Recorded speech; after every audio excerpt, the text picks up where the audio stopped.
Hi, everybody. I'm Amy Catania. I'm Executive Director of Historic Saranac Lake, and I'm glad to be joining you here today from our museum here in downtown Saranac Lake. This is the Saranac Laboratory Museum. Behind me, you can see the glazed brick walls of the old laboratory. This was the building that Dr. Trudeau built in 1894 here in Saranac Lake for the study of tuberculosis. So I'm going to make my presentation from here, let me get started. I'm going to share my screen with you guys and show you some pictures. Let's see, here we go. So this is the building that I'm sitting in today, the Saranac Laboratory. Some of you may have been here before, I hope so. If not, you can come during year-round. We're open. Our hours are a little different now because of the virus, but we are open to the public, and it's a neat place to come see and learn about the history. So you guys are learning about public health in America. I know one of the really interesting stories is the story of tuberculosis, and our history here in Saranac Lake is all wrapped up in that disease. And it's out, now in more important than ever in a lot of ways. It's really interesting to see some of the parallels between what we're going through now with this new virus and the way the world dealt and continues to deal today with tuberculosis. So this is our museum. I'm just going to give you a little bit of history and background of the history of Saranac Lake. So what is tuberculosis? If you were sitting with me here today, I would ask you this question and get a lot of answers, I think. It was earlier often called consumption because it was a disease that really consumed the body. It made people very thin, very weak. And as you see in this picture, it often affected younger people. So people in their 20s, children as well, but really in their teens and 20s and into the early 30s was the most common age to be affected by the disease. It killed 1 in 7 people in industrialized countries by around the turn of the century. So as cities grew in the mid to late 1800s, people came to live in closed-in situations, closed environments with poor ventilation, and the disease very easily spreads that way. It's mostly it causes an infection in the lungs, and it's spread through airborne disease when people cough. So it was a very common disease in the tenements. Here's a picture of the tenements in New York City. And people were living in these very closed-in situations where they were in interior rooms shared with many, many people. And so if one person was infected, often everybody got infected. Now, if you compare the picture of the tenements to the picture of the Adirondacks, just about 5 or 6 hours away, a completely different environment and obviously a more healthy environment. And so, around the mid to late 1800s, it became, the outdoors and the fresh air was, very much romanticized, and people in cities were really starting to look to the wilderness for to escape the cities and to be reinvigorated and cured of tuberculosis and other diseases, they hoped. And so people started coming to the Adirondacks. In particular, this book, which was written in 1869, really helped to popularize the Adirondacks. And it was a very widely read book, and it made it sound like the Adirondacks was, sort of this glorious place to escape to. Here's a cartoon that was from the time showing a person who, a man from the city, what he looked like before he came to the Adirondacks. And here is the after picture, what he looked like afterwards. So, it's sort of making fun of that idea, but it was a common idea that, if you came to the Adirondacks, you were going to find your health. And so that started spurring a lot of people to come here, and one of them was Dr. Edward Livingston Trudeau. So he came here in the 1870s with his own case of tuberculosis. He was very, very ill when he got here.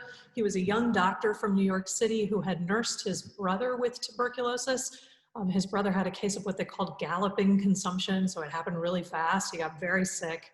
The doctor told Trudeau to nurse his brother inside, shut all the windows, and keep him as warm as he could. Well, that was exactly the wrong thing to do. So of course, Trudeau, no surprise, got sick himself. It was a very common hazard of the job of being a doctor or a nurse at the time. So he was one of those people who was affected. He had come up to Paul Smith's, and here's an early picture of Paul Smith's hotel. This is just, Paul Smith's is about 15 miles from Saranac Lake. This is an early picture of the hotel before it grew a lot, and it was really one of the early wilderness hotels in the Adirondacks. Trudeau had come there before he was even sick. He had come as a young man from the city, hunting and fishing. You know, it was sort of a common pastime of wealthy men from the city at that time. They called them sports. And he had come to spend some time at Paul Smith's. He loved the wilderness. He loved hunting and fishing. And so when he got very sick in New York City, he decided to go back to Paul Smith's, really expecting to die. He was very sick. They had to carry him in on a stretcher. Now, Paul Smith was one of the wilderness guides of the area who was a really amazing entrepreneur as well. And he became very wealthy and successful in his hotel and guiding business. He opened this hotel in 1859. Okay, and here's a picture of Trudeau. So 1873, he had been here for his health for a little bit of time, and he was obviously doing much better. It's a picture of him hunting. You know, it's a colorized picture, so I think they added some color to his cheeks. But he looks pretty good. He doesn't look like a man who's about to die, although he is sitting down, which is kind of an interesting posture for a man who is hunting. Now, here's a picture of Paul Smith's hotel about 40 years after it had been built. So you can see how it had grown to become this enormous place, no longer looking like a wilderness hotel. Everything's landscaped, it's just growing and growing. At this point, it had become a hotel of 255 guest rooms with a bowling alley, a large casino, several dormitories for guides and other help, and a stable for 60 horses. So if Trudeau had not come to Saranac Lake with tuberculosis and established the tuberculosis industry here, I think we all would be talking a whole lot more about Paul Smith, because he really was the person who really grew the area in many ways. He built roads, he developed electric boats, he had his own electric plant, an electric railroad. Guests included US Presidents Benjamin Harrison, Grover Cleveland, Theodore Roosevelt, and Calvin Coolidge. So, and some of the wealthiest industrialists of the time came and stayed there and actually bought property around that lake out at Paul Smith's. Those same industrialists became the people who helped to support Trudeau in his sanatorium and his laboratory. Many, you know, at the time, tuberculosis was affecting really everybody from all walks of life, and wealthy people also were losing some of their young family members to tuberculosis. So a lot of these wealthy people that were coming here often had somebody in their family who also was trying to get better in the wilderness, and they met Trudeau and wanted to support him in his work. So here's a picture of Saranac Lake around 1870. If any of you have been to Saranac Lake, it's a little bit bigger than this now. This is a picture of the downtown, which now is all commercial buildings. So quickly, these little farmhouses that were in the center of town, farmhouses and houses for people who hunted and fished and lumbering people, all of these little homes were replaced pretty soon after this picture by much bigger commercial blocks. The village grew very quickly once tuberculosis was established here.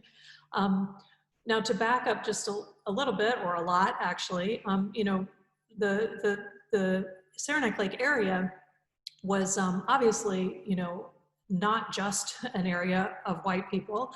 Before white settlers got here in the 1800s, there were Native Americans who lived here for thousands of years, and that history is really, you know, not at all completely understood. There's been really very little archaeological work that's been done to try to document, you know, who lived here and what were their patterns of habitation. So that's just an interesting piece of the history. It's sometimes seems very silly to me that we start with the history of this area only in the 1800s, as if there wasn't human history that happened much longer before that.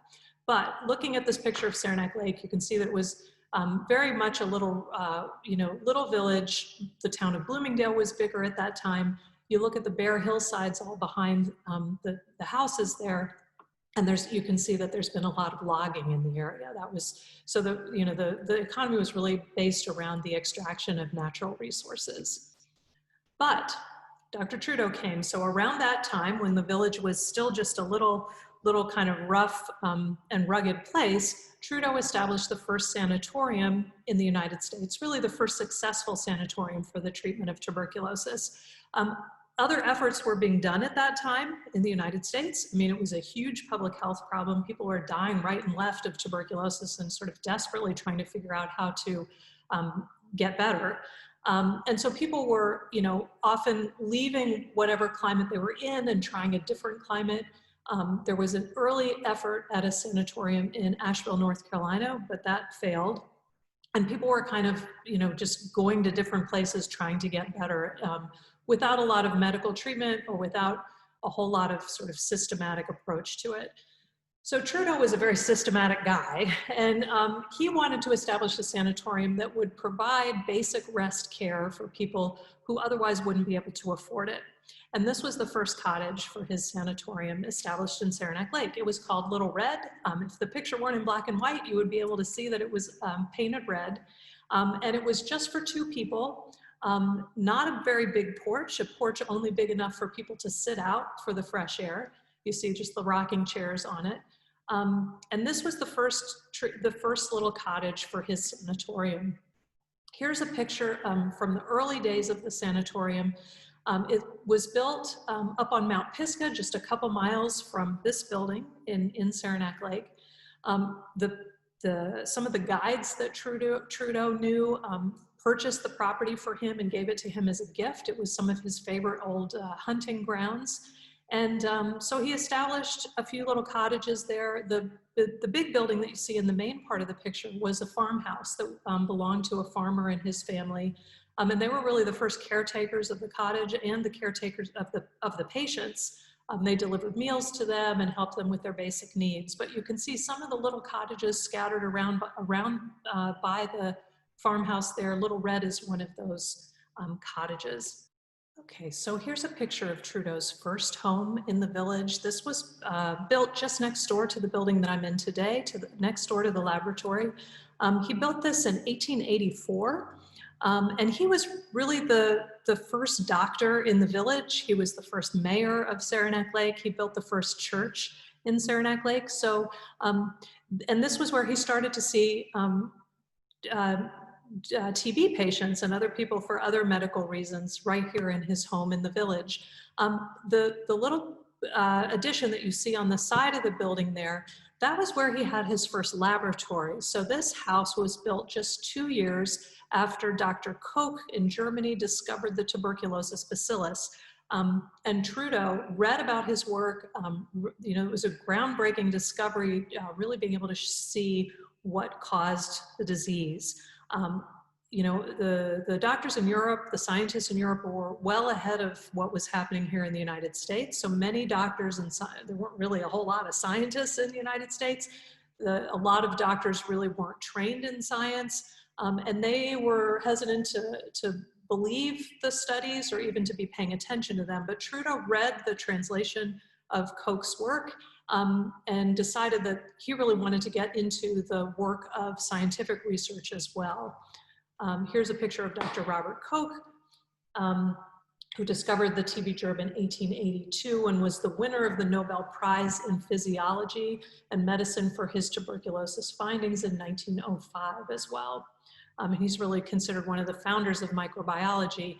His portrait always hung in this laboratory a little bit over my head. You can't see it in this view, but if you see behind me some hood cabinet that's hanging on the wall, that's an early ventilation hood. Around the corner from that was a picture of Robert Koch on the wall there. So here's a picture of Trudeau's first home laboratory built onto that first home. This to me is one of the most fascinating parts of the story. Trudeau had never used a laboratory, a microscope himself. So he, when he read about Koch's studies, he wanted to replicate those studies here. He went back to Columbia University and got training in laboratory techniques and microscope use, brought that new understanding back to the Adirondacks and established this little laboratory for himself. A lot of the equipment was homemade equipment that he created himself. He really got to work replicating Koch's experiments. We think he's probably the second person in North America to do that. Tuberculosis is not an easy germ to grow in a laboratory setting.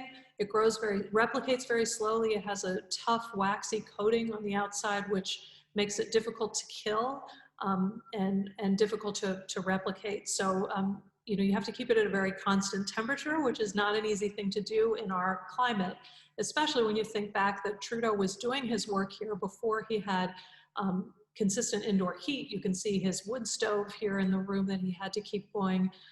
No interior plumbing. I mean, all sorts of complications to being able to do this work. And there was a major complication, which was a little heater that he had created in his laboratory malfunctioned one time when he was away, and his home and first laboratory burned down. So that was a major setback, but Trudeau was never one to, you know, take a setback for long. He was all about trying to get things done in the midst of adversity. His own health was, you know, a huge problem for him throughout his career. And when things happened, he tended to just keep going. And so this building burned in 1893. By 1894, he had a wealthy patient of his had given him a donation to build his new laboratory. And so this building went right up and new home went up next door. So by 1894, he had a new home and new laboratory. And this was really a state-of-the-art facility, built stone exterior walls, glazed brick interior walls, steel beams to keep it all super sturdy and fireproof.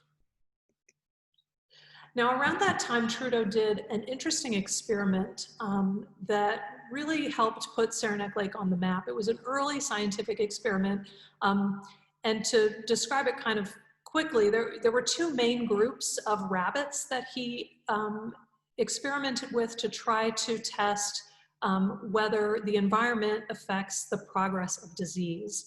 And so he took one group of rabbits and infected them with tuberculosis and put them in like a box in the ground, giving them very little food, water, fresh air, sunlight, exercise. Though that group of rabbits was really replicating the experience of people living in the tenements in the cities. He took another group of rabbits, infected them with tuberculosis, and he set them free on the island. And this is a picture of the island that he used, and it's now called Rabbit Island. And he let them free. And so those rabbits had fresh air, sunlight, exercise, food, that, you know, natural food from the environment, and probably a lot more happiness, which is also something that improves the immune system. So those rabbits were really living a lot like the people of Saranac Lake, the patients that were coming here. So there was another group of rabbits, but that was sort of a control group. So these were sort of the main two groups to pay attention to. When he went back and studied the results, the rabbits that had been in the poor conditions, all but one were dead. And the one that was still alive was completely infected with tuberculosis. He went to the rabbits on the island. He at first found one that was dead on the island. But after that, he couldn't find the other ones. And Trudeau had to go around and hunt through the underbrush to find these rabbits. They were all incredibly healthy. He autopsied both groups of rabbits to try to find out what was happening inside their bodies, to look in the tissues. And the rabbits on the island had no incidence of tuberculosis in their bodies. So this was a really groundbreaking experiment. It got, you know, publicized widely, and it really showed people that what Trudeau was doing in Saranac Lake was to some degree effective. That by putting people in a healthy environment, boosting their immune system in every way possible. It was going to give them a better chance at fighting the disease than if you kept them in the situations in which they were living. So the sanatorium began to really grow. And this is a picture of the sanatorium around the turn of the century. The first building that you had seen of the farmers, the farmstead with the few little cottages, that building is gone, and this is in the main building. This is the second main building in the location, and that's here today. So you can still go and see that building in Saranac Lake today. And the little 2-patient cottages, like Little Red, have been mostly replaced by 4-patient cottages, and you can see them here in the foreground of the picture. They were cottages built for 4 patients. Each patient had their own porch. There was a central room for eating together, and then the patients would walk to the main building for their main meals. The idea with the Trudeau Sanatorium is they wanted patients in the really early stages of the disease. They believed that if you could catch people before they had been sick for a long time and have them rest, eat good food, really boost their immune systems, they had a much better chance of surviving the disease. And so most of the patients, when they first came to Trudeau, were ambulatory patients. They were able to walk around and really live pretty healthy, sort of normal lives. Over time, though, not all of those patients continued to be healthy. And so over time at the sanatorium, there were larger, more institutional buildings that were built to provide nursing care to patients who became bedridden. So if you think back to that early picture that I showed you of Saranac Lake in like the 1870s with the little farmhouses downtown, here's a picture just about 3 years later. And you can see that it's just a thriving health resort. Many of those buildings that you see in the background along the hillside are cure cottages, pretty much all of them. And those were private homes that sprung up to take care of patients, almost as boarding houses for some extra income. It's a really interesting model. There were sanatoria that were growing all around the country by the turn of the century. Trudeau had really helped to establish the sanatorium model as a model for treatment for tuberculosis. But in other places where we saw the Sanatoria grow, usually the facility was outside of town. It was totally separate from the main life of the community, and the patients were really quarantined in that area. There was a lot of fear and stigma that surrounded tuberculosis. In Saranac Lake, it was very different. Part of that is because it was established very early in Saranac Lake, and the community really grew as a community built by and for tuberculosis patients. So many of the people who got better stayed, and their family members stayed, and they didn't have the same fear and stigma about the disease. Many people felt like they had already been exposed and they had survived it, so they didn't have the same concern. Although reinfection is possible, and now we understand the disease a little better, I think we would be more fearful. But there was also, the patients were spending so much time outside in the fresh air that the risk of contagion was not as high as it would have been if people were enclosed in hospital wards breathing the same air. So it's very similar to what we see today with the coronavirus. This sense of wanting to be outside as much as possible really became such a part of the community. And it's interesting when you think that it's a community where the temperatures can dip down to 30 degrees below zero. People kept that ethic throughout the year. If you were sick, you were outside. And if you were working with sick people, you did it outside as much as you could. So everybody got into the act of taking care of the patients. Here's a picture of tray boys and tray girls who spent a lot of time delivering meals to patients. The high school day there was an extra long break in the middle of the day that gave the kids time to be able to deliver meals and make some money. And cure cottages, as I said, were a big part of the community. We had all sorts of types of architecture for cure cottages, big places and little places. The thing that really qualifies a cure cottage as a cure cottage is the porch, because that's where the patients spent most of their time. And so if you look closely at Saranac Lake's built environment, you can find porches everywhere. Some of them are harder to find because they've been enclosed or changed over time, but there's porches. We've counted up hundreds and hundreds of cure cottages in the area. There were cottages that catered to particular ethnic groups. So there were cottages for African-American patients, for Greek patients, Italian patients, and there were many Latin American patients in the village. Most of them were from Puerto Rico and Cuba, but they came from all over Latin America, and that's a really interesting part of the history, I think. Mostly the people who traveled from a far distance like that were wealthy patients, obviously. It cost a lot of money to be able to come and spend time just resting and not making any money. But not everybody who came to Saranac Lake was wealthy. There were very poor people that were showing up on the train with absolutely no way to pay for their care and no real, options. And so the village very early on developed, I think I have a picture of it later here, the health association to help monitor and control the care of patients. And there were private facilities that were funded by philanthropists that provided free care for patients as well, and a state facility that did that as well. So other sanatoria that grew in the area, on the top there you see Will Rogers Hospital, which was for patients working in the vaudeville industry. Really neat history there. The bottom picture shows you Prescott House, which was a facility built for very, very sick patients who were not able to pay for their care. So that was all free care. So what did it mean to take the cure? We get that question a lot at the museum from people. They say, is this just all quackery? Like, what were they really getting out of it? The term taking the cure developed, but it didn't really imply that you were getting cured for good. It just meant that you were trying to get better. And Trudeau himself did not use the word cure. I think he only used it twice in his autobiography. So he was never pretending that people were actually getting cured. Trudeau understood that until there was a discovery of a way to kill that bacterium that he could see under the microscope, he was just boosting the immune system to try to help people fight the disease as best they could. Some people would, get sick for a period of time and their immune system would sort of knock it out and seal it off, and they would go on for the rest of their lives with no problems.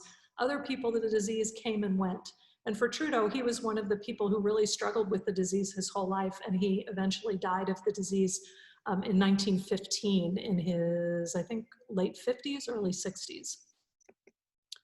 So taking the cure, a big part of it was eating a lot of healthy food, lots of milk and cheese and eggs, a lot of high calorie food. And they were always sort of tinkering with what was the ideal diet. The Trudeau Sanatorium was really run as a scientific experiment as best they could. And so they took a lot of, they paid attention to a lot of data from the patients, what they fed them, and then they would check their temperatures and their weight. And there was a whole lot of sort of trying to change things as scientifically as they could. Beautiful surroundings was a part of the cure. Here's another picture of the Trudeau Sanatorium. It was beautiful there, and they paid very much attention to flowers and landscaping, and all of the porches were oriented to the best view. So there was a belief that if patients kept their spirits up and felt happy, and were sort of inspired by the natural environment, that they had more of a chance of getting better. And we now know that if you are depressed and discouraged, your chances of getting well are less. So they were onto something there. Exercise was considered important, and they allowed for moderate exercise. The doctors actually prescribed exercise to the patients. So here's a picture of some of the rules for exercise that they had. Some of them are kind of funny, I think, and an exercise card. So a doctor was actually prescribing a certain number of steps that the patients were allowed to take based on how healthy they were that day. Occupational therapy was an important part of the cure, and the earliest occupational therapy that we think was established for sick, physically ill patients happened here at the Trudeau Sanatorium. So they were using some forms of occupational therapy for mentally ill patients around the turn of the century, but here at Trudeau was the first place where they established it for physically ill people. And it became a really big part of the cure here, or the treatment. There was a workshop at Trudeau where they taught all sorts of different skills, basket weaving, leather making. These women are in the workshop learning how to do sort of ornamental lettering and drawing. And the idea was to give people a sense of purpose, which again, we know can really boost your spirits, to give people a place where they could socialize with each other. I mean, with the same gender or people of the other gender, which also made people happy. And also it potentially gave them a skill that they could make money doing when they got out of the sanatorium, that was a more sedentary occupation where they wouldn't have to really, put in a lot of physical energy into their job. Social activities were an important part of the cure. And here's a picture of people having fun, putting on some sort of pageant or play. You can see them all dressed up and looking very goofy, and they don't at all look like sick people. And interesting, we have a lot of pictures like this of people who look like they're having a lot of fun and they don't look sick at all. Entertainment, again, was a big part of the cure here. And here's a picture of one of the early ice castles that was made during Winter Carnival. And our Winter Carnival is one of the oldest carnivals in the country. It started way back at the turn of the century, and it was really started as a way to break up the long, dreary winter and provide some entertainment for the TB patients and their families. Cousining was an important part of getting better. And cousining was a really interesting term that actually referred to loose romantic relationships between the patients. It was kind of understood that if you were feeling romantic towards somebody, if you had that kind of excitement in your life, you were going to feel much more of an interest in getting better. And so the romances between the patients were not frowned upon, as long as people kept it within bounds, I suppose. And so even if you had left a spouse back at home, it was sort of okay to have a cousin, another person that you had a crush on, even if you were married. So that kind of loose sort of romantic relationships between the patients was very different than what happened at other sanatoria, where often the genders were completely segregated and not allowed to mix. But here there was an awful lot of mixing going on. And so another part, important part of the cure in Saranac Lake was public health measures and things that were done to try to keep people safe, keep the people who worked with the patients safe. There was a lot of attention paid to cleanliness, to what happened. One of the things that most people with tuberculosis did all the time is they coughed because they had this infection in their lungs. And so coughing up the sputum, which was, a way to infect other people, they were very careful with what people did with that. You were not at all allowed to spit on the ground. Some of the earliest public health measures in the country happened here in Saranac Lake. You would be fined $50, which was a lot of money back then, if you spit on the ground. So you had to spit in these things, and these were these sputum cups with these paper liners that were inside. People spit in those, and then the health department would come to the Sanatoria and the cure cottages every day, take those liners away and burn them to make sure that people were being safe with tuberculosis. Diagnosis was an important part of finding out who was sick, catching it early, making sure that the public health measures were in effect. So sort of checking to see if people were spreading the disease among people workers in the sanatoria. So the way to diagnose was through laboratory tests of sputum, looking for the bacterium, and also through X-ray diagnosis. So people got X-rayed a lot in Saranac Lake. The school children got X-rayed every few months. And it's kind of interesting. It would be really interesting to go back and do a study and find out what ways that might have been damaging to people, because the X-rays then were pretty unsafe. But it was a good way of checking for TB. Medicines were used for TB until the advent of the antibiotic treatment. There really was no successful medical treatment for tuberculosis. And that they didn't come up with the right concoction of different drugs for the antibiotic treatment until the early 50s. So people were taking a lot of medicines, they were being prescribed a lot of medicines, But most of them were ineffective. They really, or harmful actually. There were some medicines that were helpful for providing comfort, especially for people who were in the last stages of their disease. So people prescribed codeine and heroin and really strong narcotics, which took pain away. But they were also addictive and dangerous. So there were some 13 pharmacies, I think, in downtown Saranac Lake that were making a lot of money prescribing an awful lot of sort of questionable medicines. Surgical procedures were also done, and these were, to some degree, quite effective. Some of the procedures look pretty barbaric in this day and age to us, but this person is getting a pneumothorax treatment, which is they're puncturing the lining around the lung and taking out or pushing in air to collapse the lung. And that would temporarily collapse the lung to help it rest and keep it from hemorrhaging and keep the germ from spreading.